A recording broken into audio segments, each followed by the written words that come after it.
கீழ்ப்படியணும். இந்த உலகத்தில் யார் யாருக்கோ கீழ்ப்படுகிறோம். ஒரு லவ்வர் காதலிக்கு கீழ்ப்படிவான், காதலி காதலனுக்கு கீழ்ப்படிவான். ஆனால் பெற்றோர்களுக்கு பிள்ளைகள் கீழ்ப்படிவார்களா? படிய மாட்டார்கள்.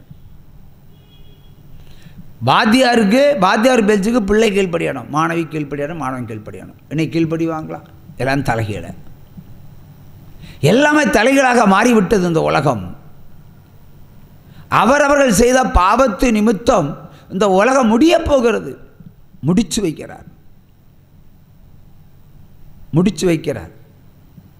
இந்த பூமி தொலைந்து போகும்.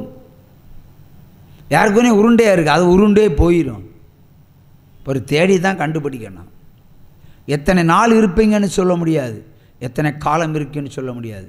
இருக்கிற நாள் வரைக்கும் பரிசுத்தமாக வாழ்கிறதுக்கு முயற்சி எடுங்க. ஆசையை சேர்க்கலாம், சம்பாதிக்கலாம் நினச்சா அதெல்லாம் கனவு, அதெல்லாம் நடக்காத காரியம். ஒரு சிலருக்கு நடக்கும். கீழ்ப்படுகிற பிள்ளைகளுக்கு கட்டாயம் உண்டு. ஏன்னா இந்த உலகத்தில் அவனை திருப்தி ஆக்குவேன், சம்பூரணமாக்குவேன், உச்சிதமான கோதுமையினால் உன்னை திருப்தி ஆக்குவேன் சொல்லியிருக்கிறார். நீ வற்றாத நீருற்றை போல் இருப்பாய் சொல்லியிருக்கிறார். கட்டாயம் நடக்கும். அது கீழ்ப்படுகிற பிள்ளைகளுக்கு மட்டும், மற்றவர்களுக்கு அது நடக்கவே நடக்காது. அந்த கிறிஸ்து தரலாம் உனக்கு சில ஆசீர்வாதங்கள், அது நிலையற்ற ஆசீர்வாதம். ஆனால் கர்த்தர் சோதித்து புடமிட்டு கொடுக்கப்படுகிற ஆசீர்வாதம் தலைமுறை தலைமுறை தலைமுறை தலைமுறையாய் நீடிக்கும். கடற்கரை மணலை போல, கடற்கரை மணலை வீடு கட்டின நிற்குமா? நிற்காது. அதே மாதிரி தான் அந்த ஆசீர்வாதங்களும். ஆனால் கர்த்தர் நல்லா சோதித்து கொடுப்பார் பாருங்க ஆசீர்வாதம். அது யாராலையும் எடுத்துக்கொண்டு போக முடியாது. அல்லேலூயா. அவை ஆவிக்குரிய வாழ்க்கையில் பிரகாசித்தால் மட்டுமே இந்த உலக வாழ்க்கை நமக்கு உண்டு. இந்த உலகத்தில் எப்படி வாழணுமோ அப்படி ஒரு வாழ்க்கையை தருவார். எப்படி உயர்விடத்தில் இருக்கணுமோ அப்படி வச்சிருவார். எப்படி சந்ததியை உயர்த்தணுமோ அப்படி உயர்த்துவார். அவருடைய வாக்குத்தத்தம் ஒன்றும் வீணாகி போகாது. ஆனால் சோதனைக்குள் பிரவேசித்து அவரை மறுதலிக்காமல் கீழ்ப்படிந்து இருதயத்தை சாத்தானுக்கும் அந்தி கிறிஸ்துக்கும் கர்த்தாக்களுக்கும் ஒப்புக்கொடாமல் உறுதியாய் அவரோடு வாழ பயணப்பட்டால் உங்கள் வாழ்க்கை நிச்சயமாக செழிக்கும். பாலைவனமாய் இருந்த எங்களை சோலைவனமாய் மாற்றி நீரையா, பாலைவனமாய் இருந்த எங்களை சோலைவனமாய் மாற்றி நீரையா. ஆமென் சொல்லுவான். ஹல்லேலூயா. அடுத்து ரோமர் 1:26 வாசிப்போம். இதன் நிமித்தம் தேவன் அவர்களை இழிவான இச்சை ரோகத்திற்கு ஒப்பு கொடுத்தார். அந்தபடியே அவர்களுடைய பெண்கள் சுபாவ அனுபவத்துக்கு விரோதமாக என்னவாக மாற்றினார்கள்? அனுபவமாக மாற்றினார்கள். திரும்ப சேர்த்து வாசி.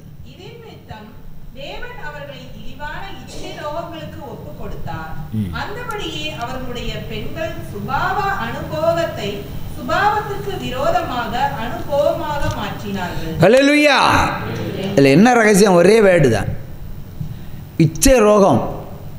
ரோகம் என்றால் என்ன? வியாதி. விளங்கோடு தமிழ். வேறு யாரும் ரோகம்னு சொல்ல மாட்டணும். ரோகம் என்று சொன்னால் வியாதி. அது பைபிளில் ஆண்டவர் சொல்லுகிறார், இச்சை ரோகம் என்ற வியாதியை உனக்குள்ளே அனுப்புவேன். கேன்சர் அனுப்புவார், குஷ்டரோகத்தை அனுப்புவார், இருதயவாதியை அனுப்புவார், இழுப்பு வியாதியை அனுப்புவார், உன் முழங்கால்கள் தள்ளாடுன்னெல்லாம் கடுமையான தண்டனைகளை ஆண்டவர் சொல்லியிருக்கிறார். புலம்பல் 3:65 சொல்லுவார், இவர்களுக்கு இருதயவாதியை கொடுப்பீர். கொடுக்கறதுக்கே ஜோம் பண்ணணுமா? இருதயவாதி கொடுக்கறதுக்கு, பிடுங்கிறதுக்கு ஜோம் பண்ணுவான், கொடுக்கறது. உன் முழங்கால்கள் பச்சை தண்ணீரவள் தத்தளிக்கும். உனக்குள்ளே இளைப்பை அனுப்புவேன். அதான் இழுப்பு வியாதி, மூச்சுவிட முடியாது. இப்போ அவர் என்ன சொல்லியிருக்கிறார்? ஒரு இழிவான, இழிவுன்னா ரொம்ப மோசமான, மலிவான, அசிங்கமான ஒரு ரோகம், ஒரு வியாதியை நான் உனக்குள்ளே அனுப்புவேன். அது இழிவான இச்சை ரோகம். ஒரு இச்சை, இச்சை என்று சொன்னால் அது பல ரகம். மாமிசத்தில் என்னால் தெரியும் இச்சைன்னா உங்களுக்கு உடனே டப்புன்னு புரிஞ்சிடும். சிலருக்கு திருடுவதில் ஒரு இச்சை, சிலருக்கு பொய் பேசுவதில் ஒரு இச்சை, சிலருக்கு கொள்ளையிடுவதில் ஒரு இச்சை, சிலரை இம்சைப்படுத்துவதில் ஒரு இச்சை. இது ஒரு மோசமான ஒரு வியாதி என்று ஆண்டவர் சொல்லுகிறார். இதை மருத்துவத்தில் கூட்டிகிட்டு போனால் சைக்கோன்னு சொல்லுவாங்க. அப்போ இழிவான இச்சரோக வியாதி உனக்குள்ளே வந்தால் நீ ஒரு வேசி, நீ ஒரு விபச்சாரக்கள்ளன், அவ்வளோதான் பாயிண்ட். இந்த ஆவி உள்ளே போனால் அவன் இரவும் பகலும் விபச்சாரம் செய்து தான் துடிப்பான். ஒரு பெண்ணும் அப்படித்தான்.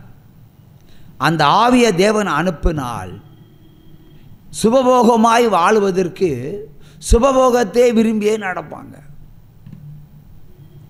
அப்படி ஒரு கூட்டம் தேசத்தில் உண்டு, உங்களுக்கே புரியும்.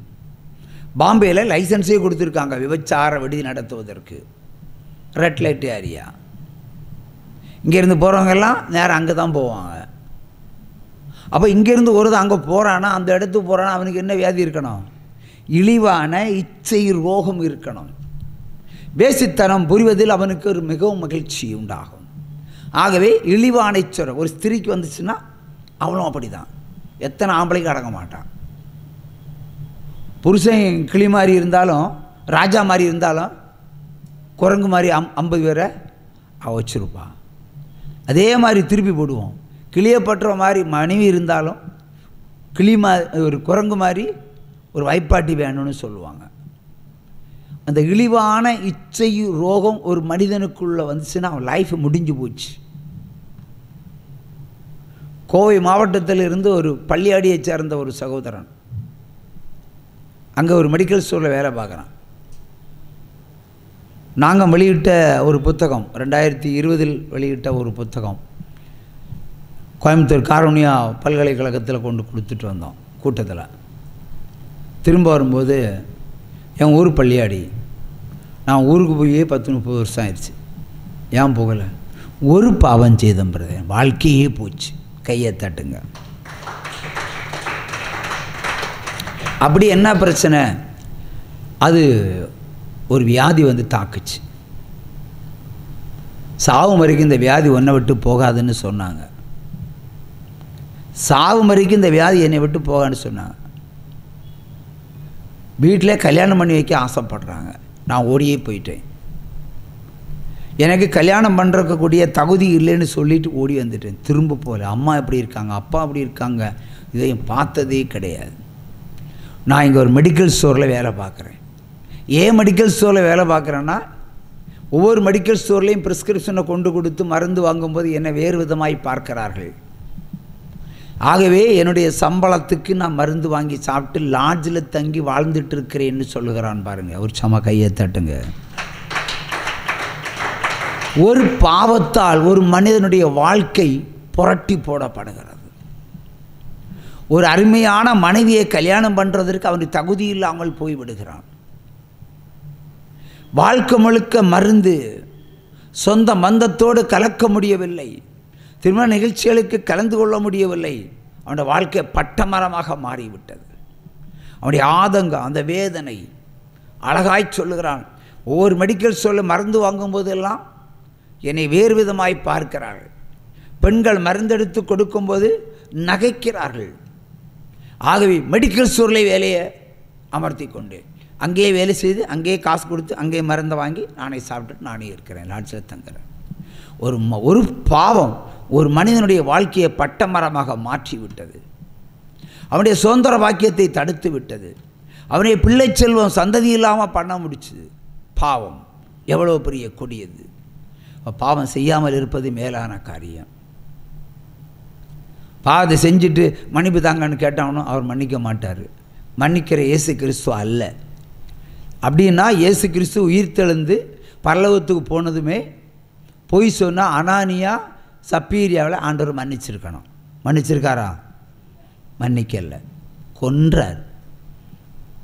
பேதுருவா கத்தி வச்சு குத்துனான்?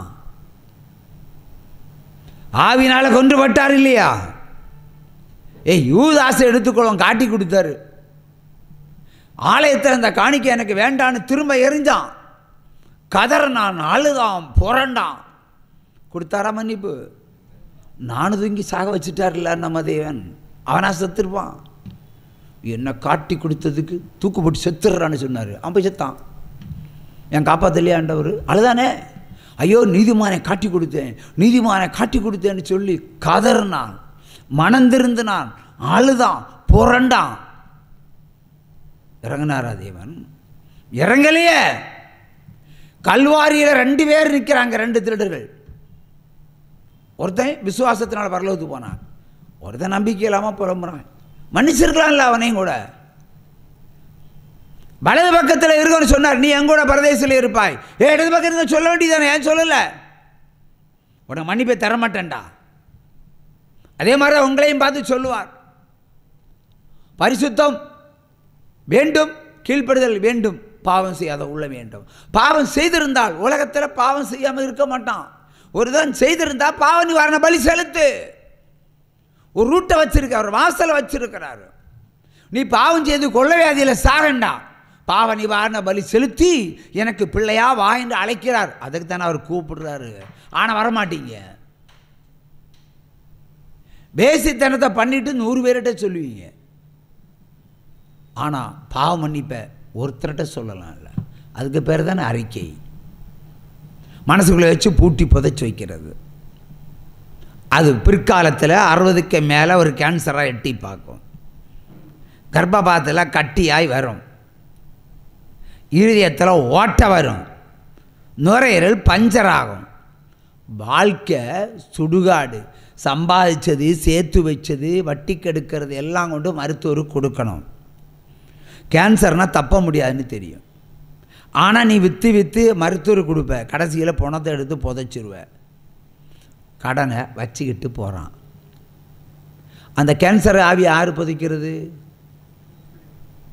கேன்சர் ஆவி கிரியை செய்யும், அடுத்து பிள்ளையை தொடும். இதுதான் பாவம் பின்தொடரும். ஒரு மனிதன் சாகுறான்னு சொன்னால் சாத்தானை சங்கரித்துட்டு சாகடிக்கணும். அவனுக்குள்ளே இருக்கிற மொத்த ஆவிகளையும் அழித்து, பாவத்தை அழித்து, சாபத்தை அழித்து, அது பெத்த பிள்ளைங்களே கடமை, அவங்க செய்ய மாட்டாங்க. என் அப்பா ஒரு பாவி, என் அம்மா ஒரு பாவி. பிள்ளைகளுக்கு கிறிஸ்தவ வேதம் தெரியும். தாய் தகப்பனுக்கு பாவ நிவாரண பலி செலுத்தி தாய் தகப்பனை பரிசுத்தம் பண்ணி சாகடித்து பரலோகத்துக்கு அனுப்பிடலாம். இது மகன் செய்ய வேண்டிய கடமை. யாரா செய்வாங்களா? தம்பாவமே மன்னிக்கப்படவில்லை. பின்ன தாய் தகப்பனா? இப்போ தாய் தகப்பனா வயசாச்சு, புதைச்சாச்சு. பாவத்துக்கு எங்கே வயசு, சாபத்துக்கு எங்கே வயசு? அந்த ஆவிக்கிரியை தானே செய்யும். இயேசு சொன்னார், பாவம் செய்கிறவன் பிசாசால் உண்டாக இருக்கிறான். அப்போ தாய் தகப்பன் பிசாசால் உண்டாகி செத்தாச்சு. அந்த ஆவியை அழித்தது யார்? அந்த ஆவியை அடக்கம் பண்ணது யார்? அந்த ஆவியை சுட்டரித்தது யார்? அந்த ஆவியை கட்டி போட்டது யார்? பாவ நிவாரண பலி செலுத்தலைன்னா கட்ட மாட்டார். எப்படி கட்டுவார்? பாருங்கள், சுகர் வியாதி இருக்கிற இடத்துல பிள்ளைக்கு சுகர் வரும். தாய் தகப்பனுக்கு சுகர்னா பிள்ளைகளுக்கு வரும். கேன்சர் தகப்பன் செத்தாச்சுன்னா அடுத்து தாய்க்கு வரும், சந்தேகமே இல்லை. இல்லைன்னா பிள்ளைக்கு வரும். இருதய வியாதியில் ஒருத்தன் செத்தான்னா அடுத்த இருதய வியாதி கட்டாயம் வீட்டுக்குள்ளே வரும். ஆகவே ஆவிகளை அழித்தால் மட்டுமே, பாவம் செய்கிற தூதர்களை கட்டி போட்டால் ஒழிய அவருடைய மரணம் பரிசுத்தம் கிடையாது. ஒருவேளை நீதிமானாய் மரித்திருக்கலாம், ஆனால் அந்த ஆவிகள் அடுத்த ஆளை தாக்கும், இருக்கிற வாரிசை தொடும். ஆகவே இவைகளெல்லாம் பொருத்தனை செலுத்தி அழித்தால் மட்டுமே ஒரு விடுதலையை பார்க்க முடியும். உற்சம கையை தட்டுங்க.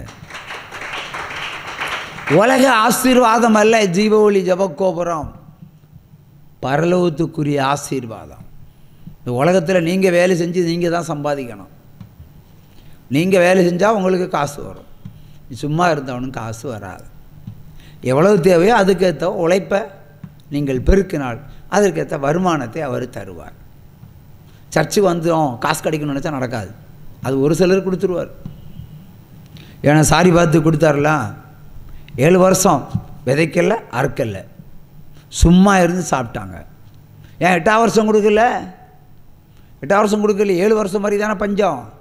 7 வருஷத்துக்கு பிறகு வேலை செஞ்சு பிழைச்சிக்கோ. அது வரைக்கும் 2 ராஜாக்கள் 3ஆம் அதிகாரம் 17 வசனம்.